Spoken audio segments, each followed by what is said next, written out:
الله أكبر الله أكبر الله.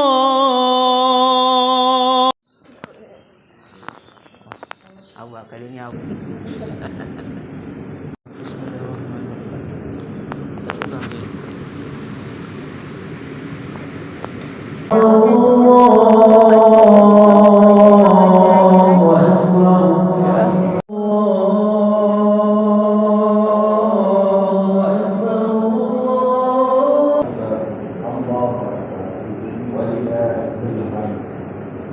Memberi perhatian kepada khutbah hari raya yang bertajuk nilai dan erti Aidilfitri. Curi di mana-mana. Kenalah berwaspada. Deru.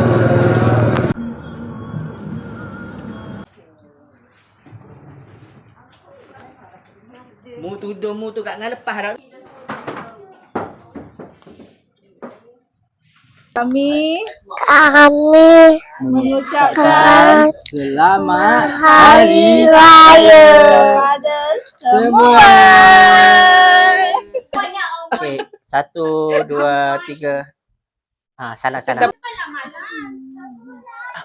Okey, selamat Hari Raya Aidilfitri. Maaf zahir dan batin. Lagi ni.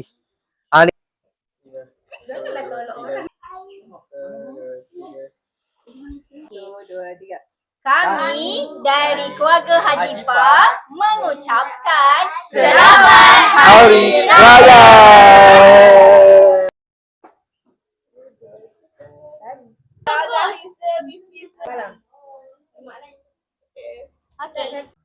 Abang. Yang ria. Silakan pencah. Awak tak nak duduk. Jom turun. Minta maaf.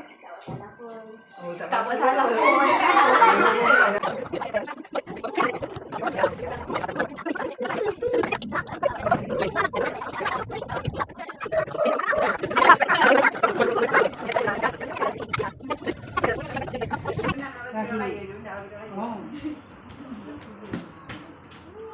Cakap apa lagi? Cakap terima kasih belum?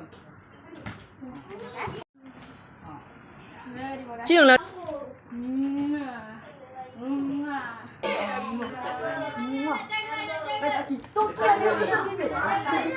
Bunyi kek, kecil. Jadi kat sini dulu.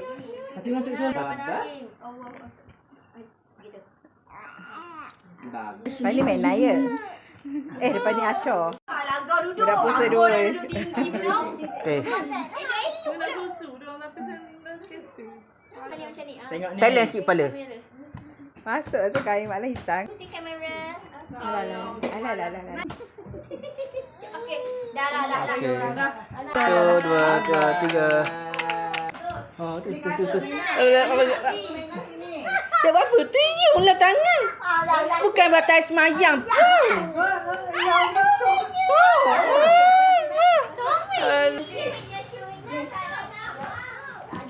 Lagi rare. Boleh naik dua. Boleh bawa dua. Bukan semayang. Ui, tu siap pakai. Siap pakai kuk lagi. Dahsyat tu. Kepanasan. Ini macam ke kat Colombia Ui, kas saya.